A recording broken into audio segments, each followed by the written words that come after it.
ନାଇଁ ନାଇଁ ନା କହିଦେଲେ ଫେରେ କଟିଯିବେ। ହଁ ନାଇଁ ନାଇଁ ନା କହିଦେଲେ ଅବାଗିଆ ହେଇଯିବ। ସେ ଦେଖିଲେଣି କଂଗ୍ରେସ ହାୱା ରାହୁଲ ଗାନ୍ଧୀ ନେତୃତ୍ୱରେ ଇଣ୍ଡିଆ ଯାହା କମ୍ପିଲାଣି।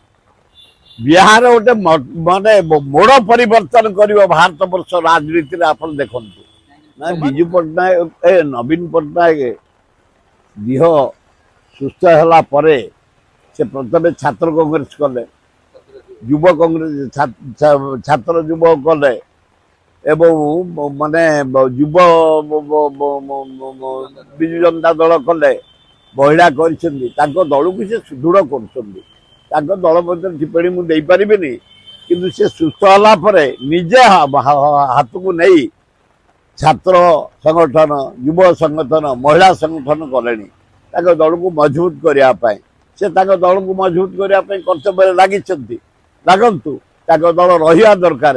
ରାଜ୍ୟର ବହୁତ ବିକାଶ କରିଛି ତାଙ୍କ ଦଳ, ତେଣୁ ସେମାନେ ଏକାଠି ହେଲେ ଭଲ।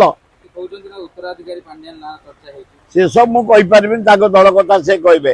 ଆମର କାମ କଂଗ୍ରେସକୁ ଆଗେଇ ନେବା।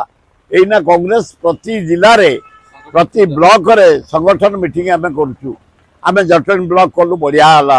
ଜଟଣୀ ମ୍ୟୁନିସିପାଲିଟି କଲୁ, ଭଲ ହେଲା। ଭୁବନେଶ୍ୱର ବ୍ଲକ କଲୁ, ଭଲ ହେଲା। କାଲି ବାଲିଅନ୍ତା ବାଲିପାଟଣା ଭଲ ହେଇଛି। ଭୁବନେଶ୍ୱରରେ କାଲି ଏକାମ୍ର ବି ହେଇଛି। ଆଜି ମଧ୍ୟମର ହେଉଛି, ମୁଁ ଏଇନା ସେଠିକି ଯାଉଛି।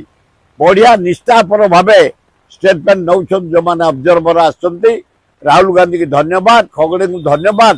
ଏ ସିଷ୍ଟମରେ ସଭାପତି ଚୟନଟା ଖୁବ୍ ବଢ଼ିଆ ହେଇଛି। ତଳ ସ୍ତରରୁ ତୃଣମୂଳ ସ୍ତରରୁ ସଂଗଠନ ସୁଦୃଢ଼ ହେବ।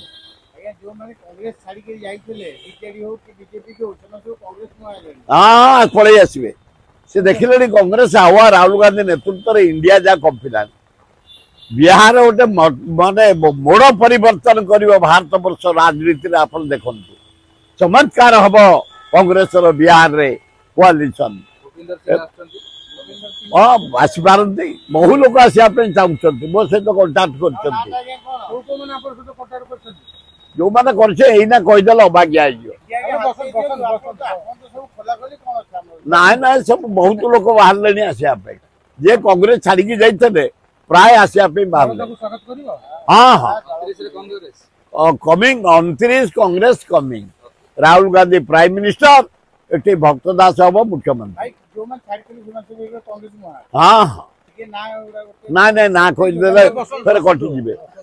ହଁ ନାଇଁ ନାଇଁ ନା କହିଦେଲେ ଅବାଗିଆ ହେଇଯିବ। ନାଇଁ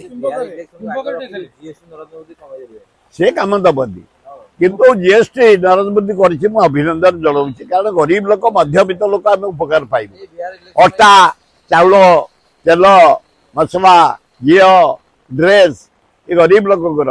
ସେ ବିଳାସପୂର୍ଣ୍ଣ ପାଇଁ ଧନୀ ଲୋକଙ୍କୁ କରିଛନ୍ତି ଭଲ। କାର ବଢ଼ିବ, ସୁନା ବଢ଼ିବ, ହୀରା ବଢ଼ିବ, ତାଙ୍କର ନାନାଦି ପ୍ରକାର ଯନ୍ତ୍ରପାତି ବଢ଼ିବ, ତାଙ୍କର ଡ୍ରେସ୍ ବଢ଼ିବ, ଭଲ। ସେମାନେ ଧନୀ ଲୋକ, ସେମାନେ କିଣିପାରିବେ। ଜିଏସଟି ତାଙ୍କର ଯେତେ ବଢ଼ିବ ଭଲ। ଗୁଟୁକା ବଢ଼ିଛି, ଗୁଟୁକା ଫୁଟୁକା ଖାଇବା ଉଚିତ ନୁହଁ, କ୍ୟାନ୍ସର ହେଇଯାଉଛି। ରେଟ୍ ବଢ଼ିଲାଣି, ତେଣୁ ଭାଇମାନେ ମଧ୍ୟ ଗୁଟୁକାଠୁ ଦୂରରେ ରୁହନ୍ତୁ, ନିଶାଠୁ ଦୂରରେ ରୁହନ୍ତୁ, ବଞ୍ଚିବାକୁ ଚେଷ୍ଟା କରନ୍ତୁ।